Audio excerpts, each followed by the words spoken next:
हमलों की आशंकाओं के बीच इजराइल पूरी तरह से अलर्ट मोड पर है। फ्रंट बेस पर पहुंचे इजरायली रक्षा मंत्री Yoav Gallant. Arrow 3 ballistic missile के बेस पर गैलेंट की मौजूदगी। सैनिकों से युद्ध के लिए तैयार रहने को कहा है, उनकी हौसला अफजाई की है। गैलेंट ने कहा मल्टी वॉर फ्रंट के लिए रहें तैयार।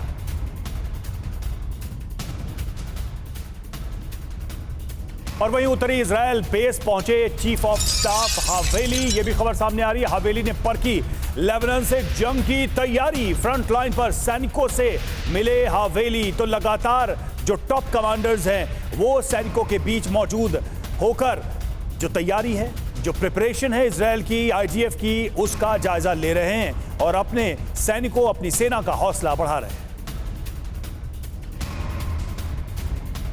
और इस बीच हमास चीफ इस्माइल हानिया की हत्या को लेकर सूत्रों के हवाले से बड़ा खुलासा हुआ है। हानिया के गेस्ट हाउस में पहले से लगा था विस्फोटक।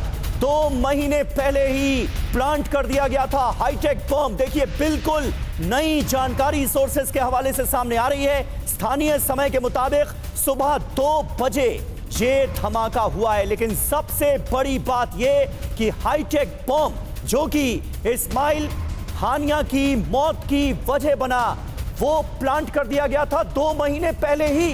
ये अपने आप में चौंकाने वाली जानकारी सामने आई है इस्माइल हानिया की हत्या से जुड़ी।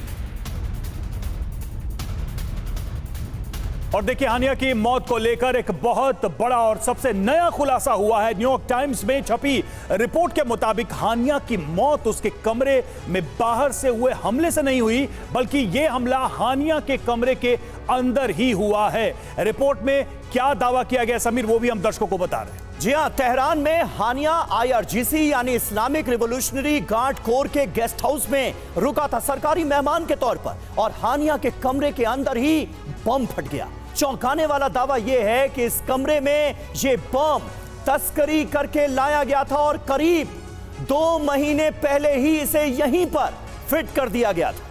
बिल्कुल 31 जुलाई को ठीक रात 2 बजे हानिया के कमरे में धमाका हुआ। इस धमाके से हानिया के कमरे की सारी खिड़कियां टूट गई, लेकिन यह बम इतना सटीक था कि बगल के कमरे में मामूली सा ही नुकसान हुआ और उसमें रुके इस्लामिक जिहाद से जुड़े नेताओं को खरोच तक नहीं आई। धमाके के बाद तुरंत बाद इस्लामिक रिवॉल्यूशनरी गार्ड कोर ने मदद पहुंचाई और धमाके के 10 मिनट बाद ही वहां मेडिकल टीम पहुंच गई थी। मेडिकल टीम ने देखा कि धमाके से सिर्फ हानिया की मौत हुई थी। जी हां, ऐसा लगता है कि सब कुछ काफी पहले से पूरी तरह से प्लान करके रखा गया था। हानिया का बॉडीगार्ड उन्हें वहां बेहोश मिला था। बम धमाके के करीब 4 घंटे बाद आईआरजीसी ने हानिया और बॉडीगार्ड की मौत की खबर दे दी और साथ ही साथ यह भी कह दिया कि यह हमला कैसे हुआ, हानिया की मौत कैसे हुई, यह पता नहीं चल पाया है। हमारे साथ एम्बेसडर त्रिपाठी मौजूद हैं। त्रिपाठी जी, ये तमाम खबरें देखने सुनने के बाद इस्माइल हानिया की मौत को जिस तरह से, हत्या को जिस तरह से अंजाम दिया गया है, सबसे पहला सवाल आपके जहन में क्या आता है? भीतर घात भी एक वजह हो सकती है क्या, या फिर मोसाद के किसी एजेंट का काम, ऐसा एजेंट जो पहले से ही ईरान में प्लांटेड था? देखिए, बिल्कुल समीर, ये बात सही है कि ये मोसाद का ही काम है। ये अब मोसाद ने अकेले किया है या किसी भीतरघात के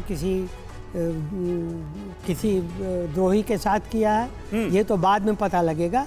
लेकिन मुझे एक चीज़ पे बहुत ताजुब हो रहा है कि इतने बड़े वीआईपी को इतने सुरक्षित गेस्ट हाउस में अगर रोका गया, तो क्या उनके चेक इन करने से पहले कोई सिक्योरिटी सुरक्षा जांच नहीं होती कि कोई बम या कोई ऐसी डिवाइस नहीं रखी गई? ये बड़े ताजुब की बात है कि ईरानियन गार्ड ने उनके रिजीम में, उनके संरक्षण में ऐसा हुआ है।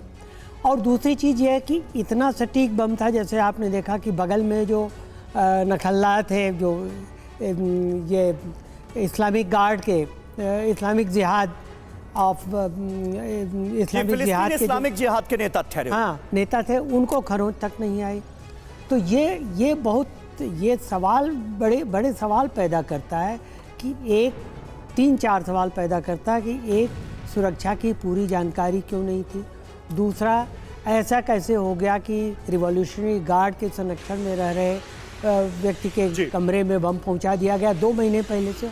और तीसरा ये इतना सटीक था कि 2 महीने पहले अगर बम रखा गया, 2 महीने पहले तो शायद बिल्कुल। हानिया के ये वहाँ जो आने आपने की सारे भी खबर सवाल नहीं उठाए है। ईरान के लिए, तो इन सवालों का जवाब देना मुश्किल हो रहा है, लेकिन ये भी देखना पड़ेगा कि जो तैयारी इजराइल की तरफ से की गई थी वो कितनी सटीक थी, फुल प्रूफ थी कि जरा भी भनक नहीं लगी और बिल्कुल जो टारगेट था उसी को हिट किया गया।